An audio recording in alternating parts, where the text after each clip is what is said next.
Okay, so in this video, I'm going to break down the biggest misconception in finance, and that is that volatility means risk.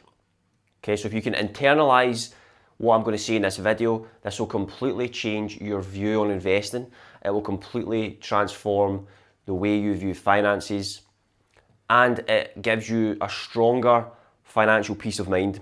Because financial peace of mind is not zero debt, is not a paid off mortgage or having a lot of money in the bank. Financial peace of mind is financial knowledge.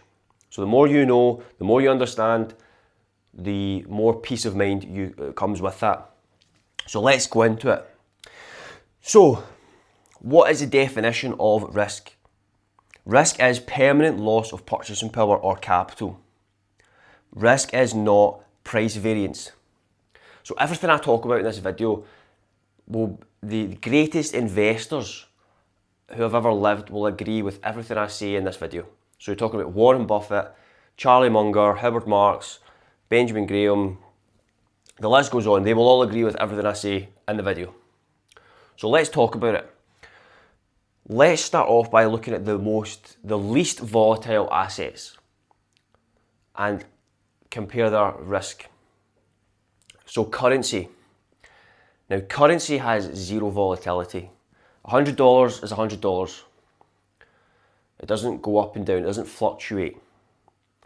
But it has a guaranteed loss of purchasing power. More dollars that get created, the less your dollar is worth. Zero volatility, maximum risk. Monetary inflation grows, currency worth less. So there you go, that alone debunks volatility equals risk, right there. But we'll keep going. Let's talk about bonds, okay? US Treasuries.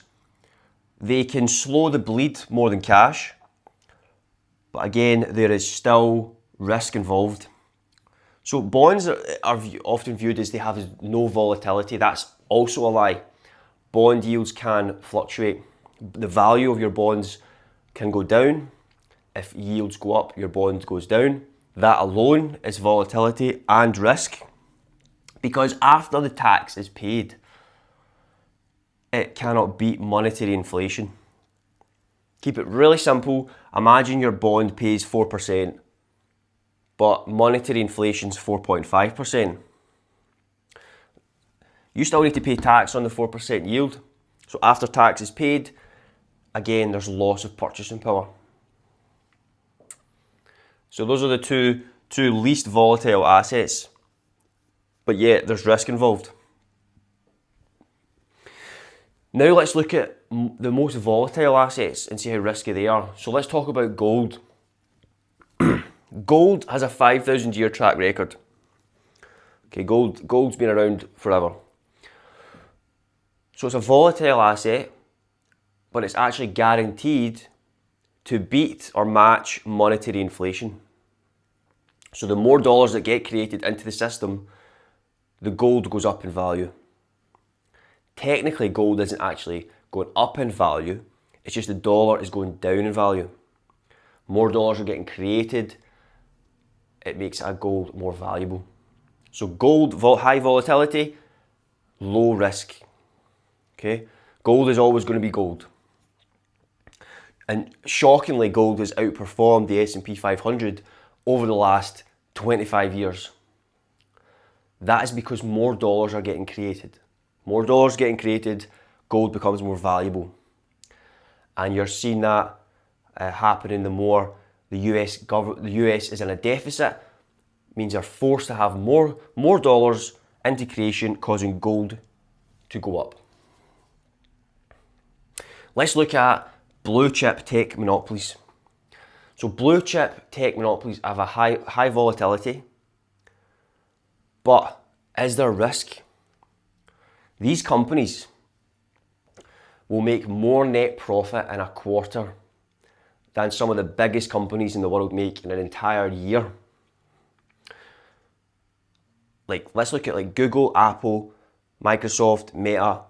These companies can make more in a quarter than like McDonald's, Walmart, General Motors, and you get the point. big companies make in an entire year a net profit, these blue chip tech monopolies are making that in a quarter. They print money. So is there a permanent loss of purchasing power? Is it possible that these blue chip monopolies could go bankrupt anytime soon?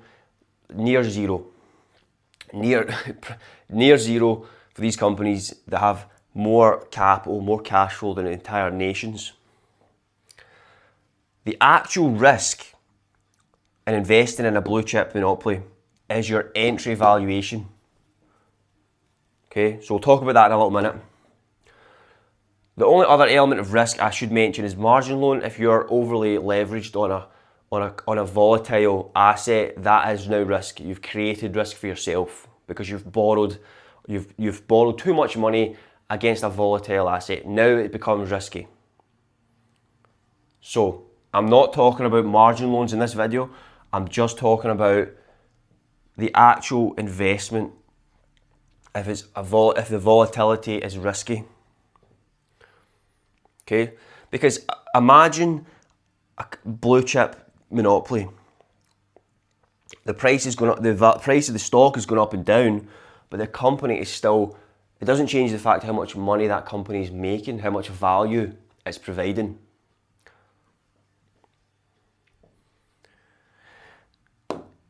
So however, there is high risk and high volatility. If you're investing in trash stocks, companies with no free cash flow, running at a loss, okay, yes, they companies have high volatility and high risk.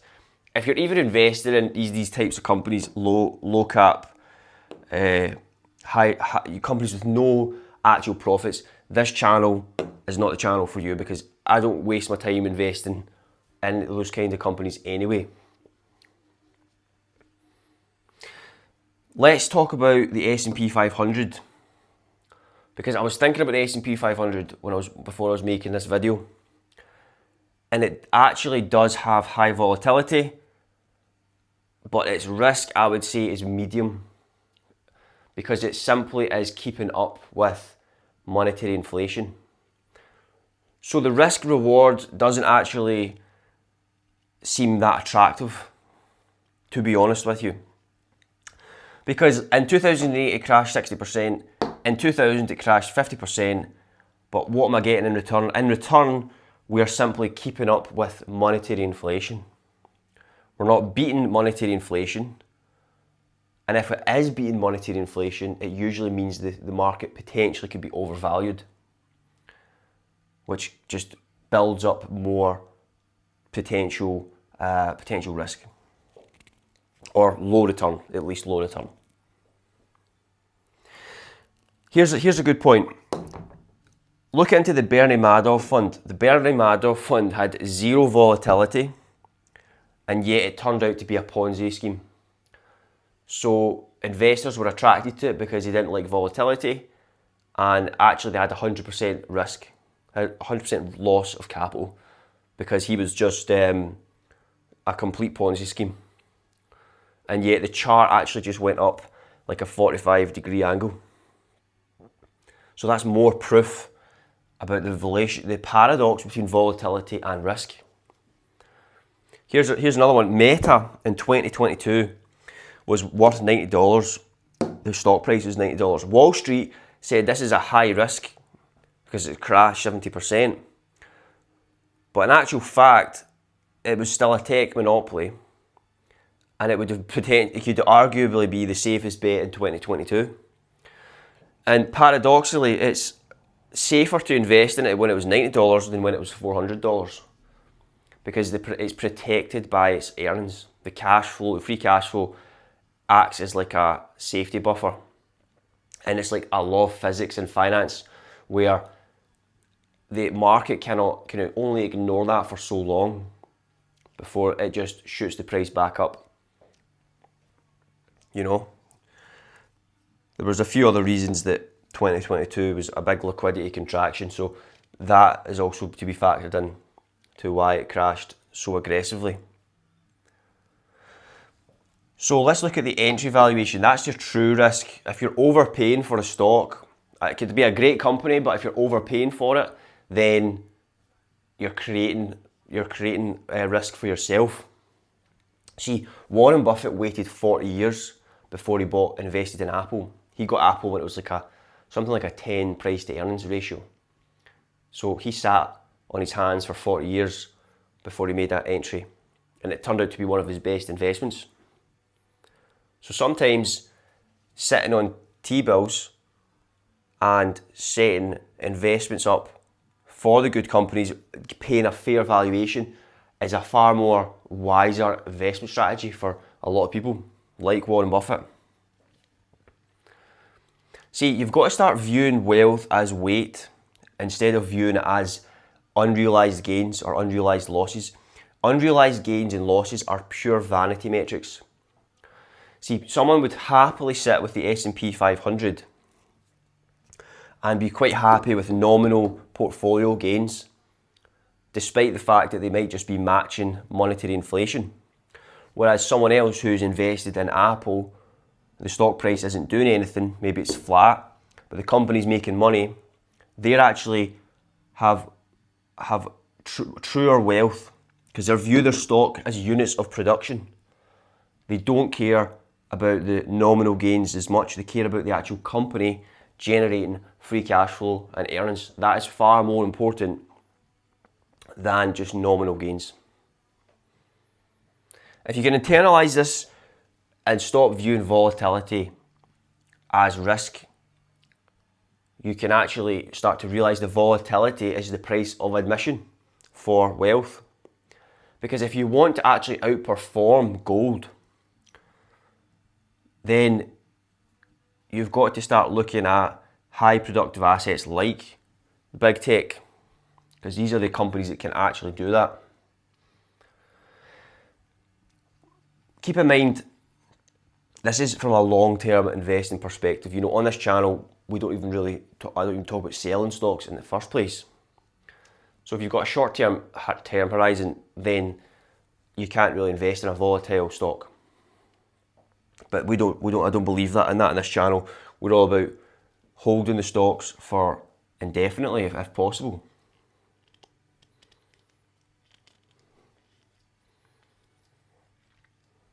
So, yeah, view it as weight. We should really value your wealth in weight. So that's gold. View your net worth against how much it is worth in ounces of gold, and view your stocks as units of production rather than how much it's worth in dollar terms. Okay, you own a share in a big tech company. It's the number of stocks you own does not change. Doesn't change. So there you go. Volatility is not risk. Biggest myth in finance, despite what you've been told. Start viewing your wealth in weight. And if you like the video, leave a comment, like and subscribe.